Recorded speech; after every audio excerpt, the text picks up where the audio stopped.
আজ মিষ্টি টুনির জন্মদিন। টুনির মা আর বাবা জঙ্গলের সব পাখিদের নিমন্ত্রণ করেছে তাদের বাড়িতে।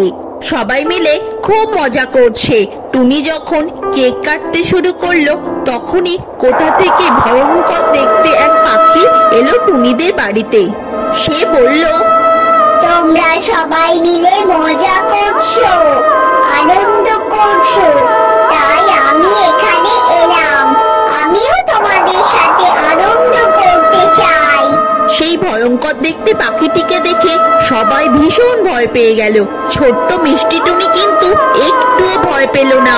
সে তার বার্থডে কেক থেকে একটা টুকরো নিয়ে সেই পাখিটিকে দিল। তখন সেই পাখিটি বলল, হ্যাপি বার্থডে মিষ্টি টুনি।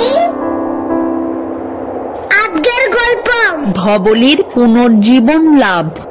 বন্ধুরা, একদিন এক জঙ্গলে ধবলি নামের একটি গরু ঘাস খাচ্ছিল।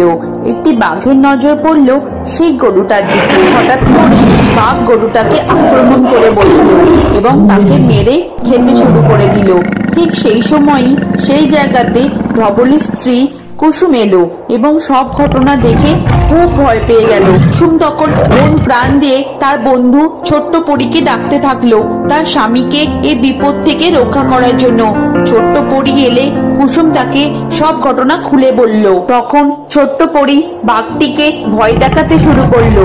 বাঘটি আধ খাওয়া ধবলিকে ফেলে রেখে সেখান থেকে পালিয়ে গেল। তখন পরী তার জাদুর সাহায্যে ধবলিকে আবার বাঁচিয়ে তুললো। ধবলি আর কুসুম একসাথে পরীকে ধন্যবাদ জানিয়ে খুশি মনে তাদের বাড়ি চলে গেল।